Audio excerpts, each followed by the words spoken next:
اور سانحہ مری، نون لیگ نے پنجاب اسمبلی کا اجلاس بلانے کے لیے ریکوزیشن جمع کروا دی۔ اپوزیشن سانحہ مری کے حوالے سے حکومت کو کٹہرے میں لائے گی، ذرائع کا یہ بتانا ہے۔ پی ٹی آئی کے فارن فنڈنگ کیس اور کھاد کی قلت پر بحث کرانے کا مطالبہ کیا گیا ہے۔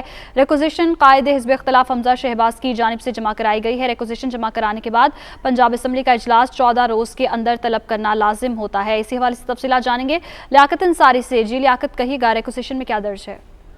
آج بالکل مسلم نون نے سانحہ مری جو ہے اس میں حکومتی اداروں کی غفلت کا معاملہ پنجاب اسمبلی کے پلیٹ فارم پر اٹھانے کا فیصلہ کیا۔ اس حوالے سے آج اپوزیشن لیڈر حمزہ شہباز کی جانب سے مسلم نون نے ریکوزیشن جمع کروائی ہے اور پنجاب اسمبلی کا ہنگامی اجلاس طلب کرنے کا مطالبہ کیا ہے۔ اس ریکوزیشن پر مسلم نون کے ارکان پنجاب اسمبلی کے دستخط ہیں اور اپوزیشن کی جانب سے ریکوزیشن جمع کرانے جانے کے بعد یہ لازم ہوتا ہے کہ اسپیکر 14 دن کے اندر جو ہے وہ اسمبلی کا اجلاس طلب کریں۔ جو ایجنڈا اپوزیشن نے ریکوزیشن کے ساتھ جو کیا ہے اس میں کہا گیا ہے کہ وہ ایک تو سانحہ مری پر بحث کرنا چاہتی ہے، دوسرا فارن فنڈنگ کیس کا معاملہ اسمبلی کے پلیٹ فارم پر اٹھانا چاہتی ہے اور تیسرا جو صوبے میں کھاد کی قلت کا سامنا ہے کسانوں کو، اس کا معاملہ جو ہے وہ عوام میں زیر بحث لانا چاہتی ہے۔ یوں آج مسلم نون نے سانحہ مری کا معاملہ اسمبلی کے پلیٹ فارم پر اٹھانے کے لیے اپنی باضابطہ ریکوزیشن اسمبلی میں جمع کروا دی ہے۔ جی اچھا لیاقت، ساتھ ہی موجود رہے گا۔ ایک اور خبر سے اپڈیٹ کرتے چلیں۔ پنجاب حکومت سیاحت کے فروغ کے حوالے سے غیر سنجیدہ ہے۔ ٹورزم اتھارٹی کے قیام کا آرڈیننس غیر مؤثر ہوئے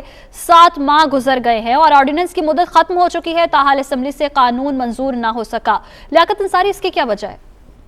آج بالکل سانحہ مری کے تناظر میں اگر بات کی جائے کہ پنجاب حکومت سیاحت کے فروغ کے لیے کتنی سنجیدہ ہے، تو اہم انکشاف سامنے آیا کہ حکومت پنجاب کی جو ٹورزم اتھارٹی ہے اس کے قیام کا آرڈیننس غیر مؤثر ہوئے 7 ماہ ہو چکے ہیں اور پنجاب اسمبلی سے قانون منظور نہیں ہو سکا۔ اس حوالے سے محکمہ سیاحت جو ہے وہ وزارت قانون اور محکمہ قانون کو جو ہے وہ 5 بار جو ہے وہ متعدد یاد دہانی کے خطوط لکھ چکا ہے۔ وزیر اعلیٰ پنجاب سردار عثمان بزدار نے جو ہے ٹورزم اتھارٹی اور ٹورزم پالیسی کے حوالے سے آرڈیننس جاری کیا تھا، جس کے بعد اس اتھارٹی کو قائم کیا گیا اور سیاحتی مقامات پر ٹورزم پالیس تعینات کرنے کے حوالے سے اقدامات کیے گئے، لیکن اس آرڈیننس کو جو ہے وہ اسمبلی کے پلیٹ فارم سے منظور کروانا تھا۔